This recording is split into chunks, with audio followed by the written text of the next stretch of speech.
Hello everyone, आप सबका वांगशन bubble में फिर से एक बार बहुत बहुत बहुत स्वागत है।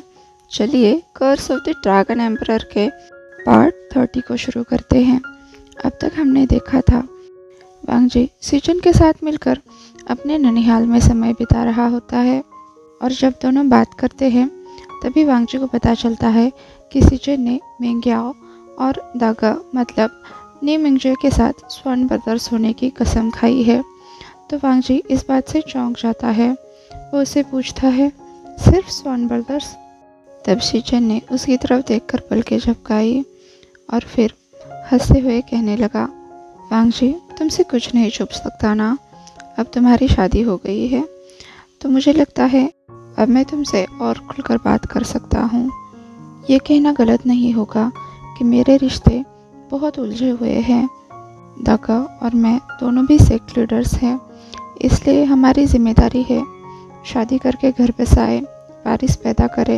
इसलिए हमारे बीच में एक ही रिश्ता बन सकता है स्वर्ण ब्रदर्स का, जिससे हम हमेशा एक दूसरे का ख्याल रख सके। वांग जी को समझ नहीं आ रहा था इस बारे में उसे क्या सोचना चाहिए, क्या समझना चाहिए। उसे अचानक से महसूस होने लगा कि उसकी परिस्थिति कितनी अलग है। उसके हस्बैंड अपनी जाति की पूरी दुनिया में इकलौते हैं, ऊपर से वो एम्परर हैं और वांग जी को उन्होंने चुना है अपने सोलमेट के तौर पर। इसलिए किसी भी सेक्ट लीडर को उनके आगे मुंह खोलने की इजाज़त नहीं। उन्हें वांग जी के सामने किसी भी हालत में झुकना ही है और जब तक कि वो वारिस दे सकता है तो उन्हें इस बात से फ़र्क भी नहीं पड़ता कि वांग जी लड़का है या लड़की। हाँ, आजकल तो ऐसा ही चल रहा था।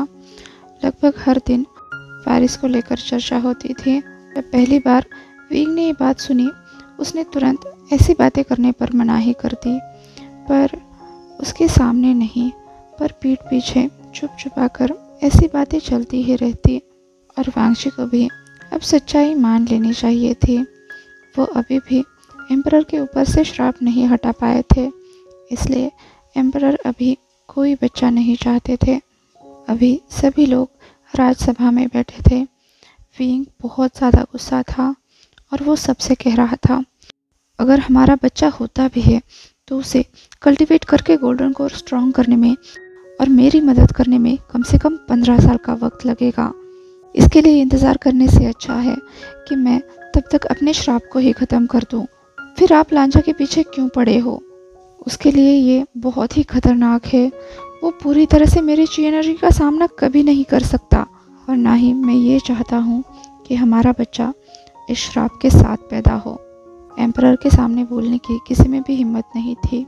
मेशियान यू क्लान के यू जेतियान के अलावा वो यू क्लान की सेक्ट लीडर थी, जियांग वानिन की नानी, जो एम्परर के सामने बोलने की हिम्मत कर रही थी। उन्होंने कहा, महाराज आपकी सोच सच में काबिल तारीफ है, फिर भी किसी भी अधिपति के लिए सबसे बड़ी चुनौती होती है कि उसका कोई वारिस नहीं है। आपका वंश सबसे ज़्यादा ज़रूरी है। शू चोंगहाई की बगावत के बाद बस एक आप ही बचे हो जिनमें चिंगलोंग का खून है। और बाओशन सरन की बात करें तो उन्होंने भी एक औरत से शादी की है, उनसे तो वारिस मिलना असंभव है। फिर भी हम सबको लगता है आप दोनों आपस में बात करें और ये तय करें कि आप में से वंश को आगे बढ़ाने का काम कौन करेगा, आप या बाओशन सरन। पर वो इससे आगे अपनी बात नहीं बढ़ा पाई क्योंकि तब तक एम्परर ने गुस्से में अपने सामने की टेबल पलट कर रख दी थी। उसके अंदर से घने कोहरे की तरह रिजेंटमेंट निकलने लगी और साथ ही वो जोर से चिल्लाया, दूर हो जाओ मेरी नज़रों से। एम्परर के गुस्से से पूरी काउंसिल तितर-बितर हो गई।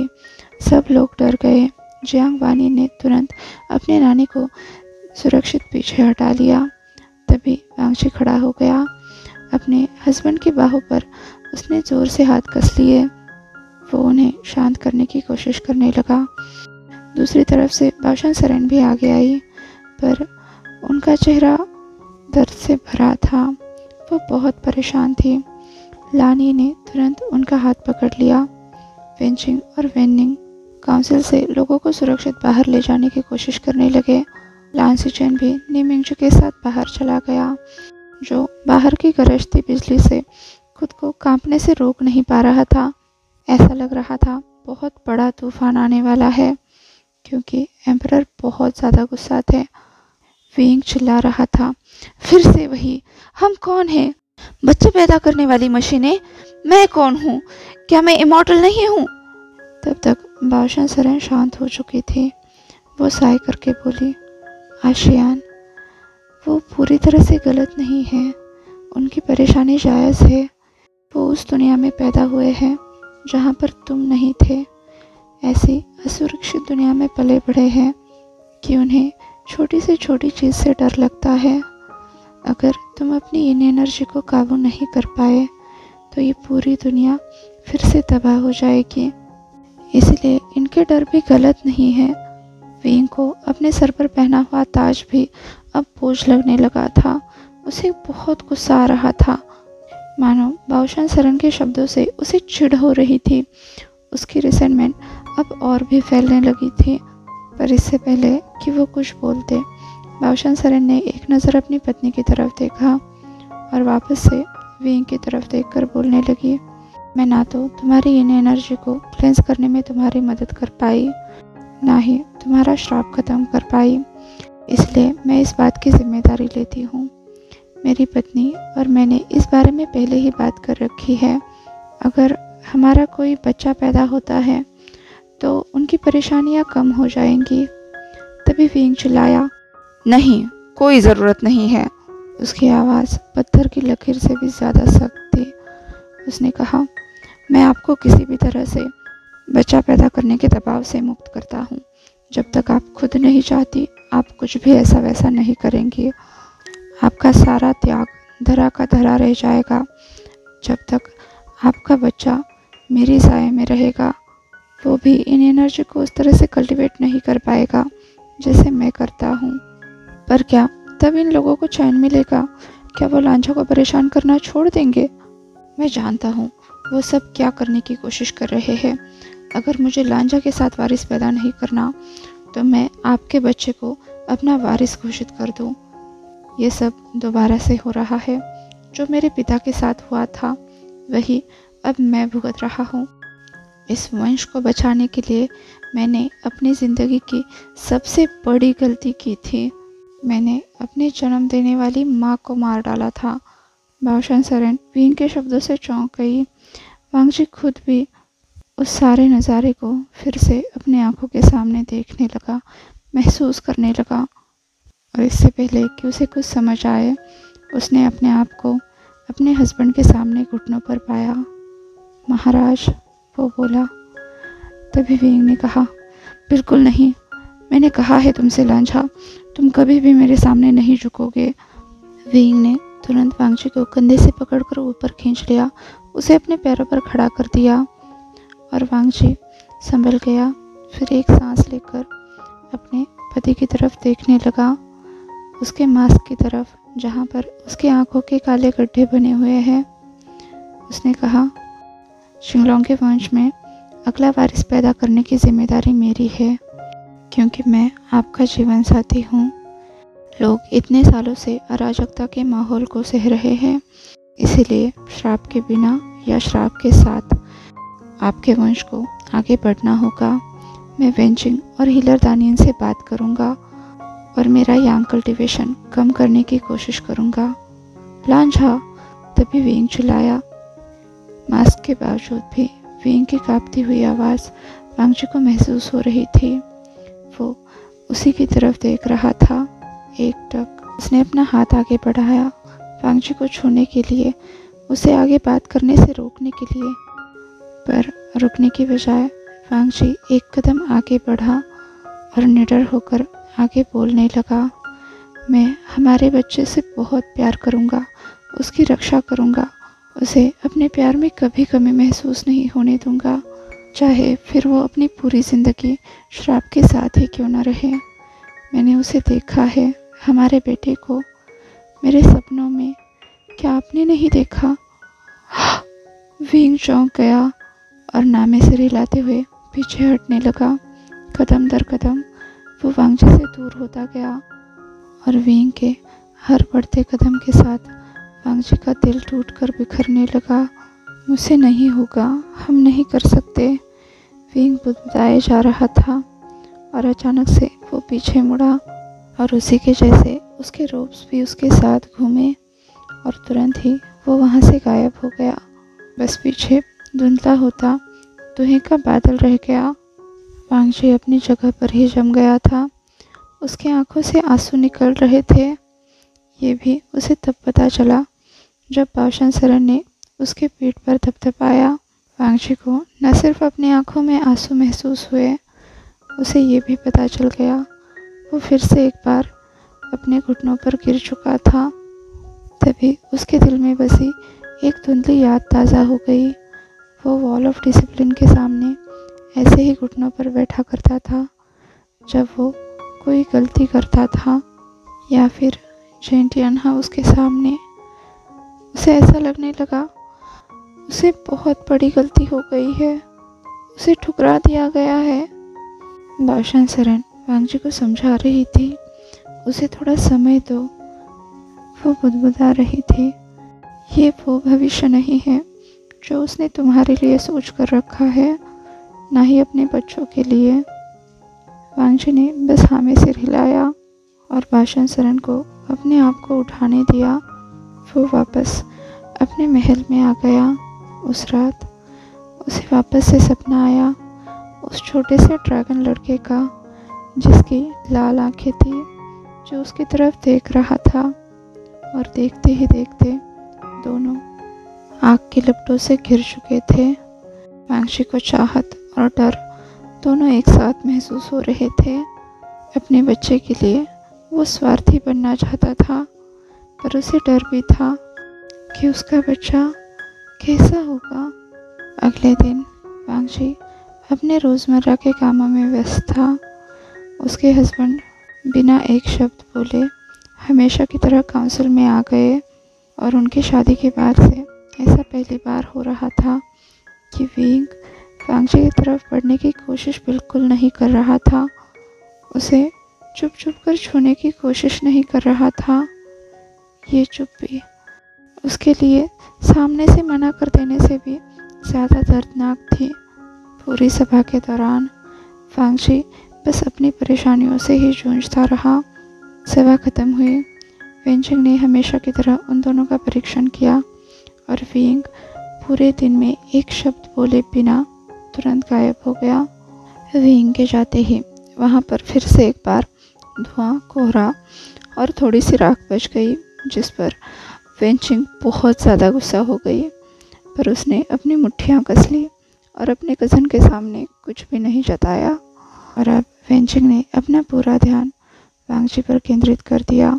अब उन्होंने वांगजी को लेकर एक नया प्लान बनाया, उसका यांग कल्टीवेशन कम करने के लिए और फिर से एक बार उसकी माहवारी यानी मेंस्ट्रुअल साइकिल शुरू करने के लिए, जिससे वो फिर से प्रेग्नेंट होने के लायक बन जाए। तुम अच्छे से आगे बढ़ रहे हो, कोई इम्बैलेंस नहीं है। काफ़ी समय हो गया है तुम और तुम्हारे हस्बैंड अच्छे से कल्टीवेट कर रहे हो। क्या तुम्हें कुछ और बदलाव महसूस हो रहे हैं? वेंचिंग ने पूछा। वांगजी ने ना में सिर हिलाया। फिर कहने लगा, कल से मेरा पेट खराब है, पर मैंने अपने कल्टीवेशन के ज़रिए इसे ठीक कर लिया। वेंचिंग ने हाँ में सिर हिलाया। फिर वांगजी को एक अदरक का टुकड़ा दिया जिससे उसकी पेट की तकलीफ दूर हो जाए। ये औषधि अदरक है, ये तुम्हारी परेशानी कम करके तुम्हें आराम देगा। वैसे हम इसकी और जांच करेंगे, पर अभी के लिए इससे तुम्हें फ़ायदा होगा। देखा जाए तो मेरे लिए भी ये सब कुछ नया है। मैं बस तुम्हारी बताई हुई बातों पर निर्भर हूँ, तो जैसे जैसे तुम्हें आराम मिलता रहेगा हम बदलाव करते रहेंगे, क्योंकि तुम ही हो जो अपने शरीर को अच्छे से जानते हो। वो बोली और फिर साय करते हुए उस तरफ देखा जहाँ अभी अभी एम्परर गायब हुए थे, और फिर वांगजी की तरफ देखकर बोलने लगी, हाँ एक बात बताना तो मैं भूल ही गई। मैं पिछले कुछ दिनों एक अलग ही काम कर रही थी। फिर उसने एक टेबल की तरफ इशारा किया जहाँ पर कुछ स्क्रोल्स रखे हुए थे। वो कागज़ बहुत जीर्ण हो चुके थे, कमज़ोर हो चुके थे। उसके अक्षर भी फीके पड़ने लगे थे। वेंचिंग ने कहा, ये सब वो टेक्स्ट है जो हिलर दानी ने मुझे भेजे हैं, और इनकी लिखावट देखकर मुझे एक बात याद आ गई। इन सभी टेक्स्ट में उपजीविका के बारे में बताया गया है, पर मुझे लगता है ये उस हिलर ने लिखे हैं जो फिनिक्स क्वीन शिफेंग के डिसाइपल्स रहे होंगे। तुम देख सकते हो, दोनों की लिखावट, ब्रश स्ट्रोक्स बिल्कुल एक जैसे हैं। अब वांगजी भी उन स्क्रोल्स को ध्यान से खोलकर पढ़ने लगा। वो इतने पुराने हो चुके थे कि पहली नज़र में उन्हें समझ पाना भी मुश्किल हो रहा था, पर वांगजी भी कोई आम व्यक्ति नहीं था। उसने शुफू के अंदर बहुत कड़ी ट्रेनिंग की थी, जिस वजह से उसे छोटे से छोटे बदलाव भी समझ आ रहे थे। उन्हें अच्छे से देखने के बाद वांगजी ने कहा, ऐसा लग रहा है ये दोनों एक ही व्यक्ति ने लिखे हैं। वेंचिंग ने कहा, मैं भी यही सोच रही थी। इस पर किए गए हस्ताक्षर वक्त के साथ फीके पड़ रहे हैं, पर इससे एक बात समझ में आती है। क्वीन शिफेंग जानती थी कि वो चिंगलोंग के यिन इम्बैलेंस से कैसे उभर कर आई, तो हो सकता है हमें भी कुछ ना कुछ ज़रूर मिले। वे बाओशन सरन भी उन कागज़ों को ध्यान से निहारते हुए बोलने लगी, इसे देखकर एक चीज़ का अनुमान लगाया जा सकता है। क्वीन शिफेंग का ये डिसाइपल वही पर्सन होगा जिसने यिन और यांग कल्टीवेशन को अलग अलग शाखाओं में बांट दिया था। अगर इससे हमें ये पता चल जाए कि उन्होंने ऐसा क्यों किया था, तो हमें ये भी पता चल जाएगा कि वुशियान की इन एनर्जी से तुम पर असर क्यों नहीं हो रहा है। वो बोलते बोलते रुक गई। उनके चेहरे के भाव सख्त हो गए और आंखें रोल करते हुए उन्होंने एक कोने की तरफ देखकर कहा, अगर तुम सुनना चाहते हो तो सामने आकर सुनो, ऐसे पागलों की तरह वहाँ पर बैठ के अंदर मत झाँको। तभी वांगजी ने देखा, वहाँ पर एक परछाई हिल रही है, और तुरंत ही उस परछाई ने 9 पूंछों वाले फॉक्स का रूप ले लिया। जैसे ही विंग के कान उसके सर के ऊपर उगाए, उसने आगे कदम बढ़ाया। बाओशन सरन की तरफ देखते देखते वो दूर दूर से चलते हुए वांगजी के पैरों से आकर लिपट गया। उन्हें थोड़ी देर तक रब करने के बाद वो खुद को और रोक नहीं पाया, और फिर अपने ह्यूमन फॉक्स हाइब्रिड फॉर्म में आ गया और हमेशा की तरह ज़मीन से थोड़ा ऊपर उठकर हवा में लहराने लगा। मतलब उसकी पूंछें हवा पर लहराने लगी। वांगजी ने इन दिनों उसे देखा नहीं था। आखिरी बार वो वाइपो के घर पर मिले थे। विंग का चेहरा देखते ही वांगजी को, जो अब तक अंदर ही अंदर तकलीफ हो रही थी, वो अचानक से कम हो गई। विंग अपने नाक पर टैप करते हुए आगे बोलने लगा, इस बात को पूरी तरह से नज़रअंदाज करके कि वेंचिंग उसका ट्रांसफॉर्मेशन देखकर अभी भी चौंकी हुई है। वो सीधे सीधे अपनी बात कहने लगा, अच्छा तो आप इस बारे में बात कर रहे थे वेंजी जी। वो फिर से अपने नाक पर टैप करते हुए बोला, जैसे वो कुछ सोच रहा हो। उसने कहा, लांझा अपनी यांग एनर्जी को बहुत ही यूनिक तरीके से कल्टीवेट करता है, इसलिए वो एम्परर के यिन इम्बैलेंस से बच जाता है, क्योंकि उसका कल्टीवेशन उसके इन इम्बैलेंस को न्यूट्रलाइज करने का काम करता है। और यही बात है कि वो प्रेग्नेंट भी नहीं हो सकता। दूसरी तरफ वांगजी एक के बाद एक विंग की पूंछ खींचकर उसे ज़मीन पर लाने की कोशिश कर रहा था। तक लिया। तभी विंग ने बाकियों से कहा, और बाओशन सरन ने जाने से पहले एक बार उसे घूर कर देखा, और फिर वो मुंह फुलाए हुए वेंचिंग को अपने साथ ले गई। तभी विंग चिल्लाया, लांझा। उसने वांगजी के हाथों से अपनी पूंछ छुड़ाने की कोशिश की, पर वांगजी ने भौं उठाकर उसकी तरफ देखा तो विंग गुलाट लेके गायब हो गया और फिर टेबल की दूसरी तरफ प्रकट हो गया। उसके चेहरे पर बहुत ही गंभीर भाव थे। उसने कहा, लांझा ये काम नहीं करेगा। तुमने देखा नहीं, अगर वेंचिंग जो कह रही है वो सच भी है, तभी ये तुम्हारा यांग कल्टीवेशन ही है जो तुम्हें एम्परर के ची इम्बैलेंस से बचा रहा है। विंग गंभीर चेहरे के साथ वांगजी को समझाने की कोशिश कर रहा था, पर विंग का चेहरा देखकर वांगजी के तो दिमाग में और ही कुछ चल रहा था। आज के लिए बस इतना ही। आपसे कल मिलती हूँ, तब तक के लिए अपना ख्याल रखिए। वीडियो पसंद आया हो तो लाइक, शेयर और कमेंट कर दीजिए। और हाँ, अभी तक चैनल को सब्सक्राइब नहीं किया है तो सब्सक्राइब भी कर दीजिए। और वांगशान बबल में खुश रहिए। Thank you.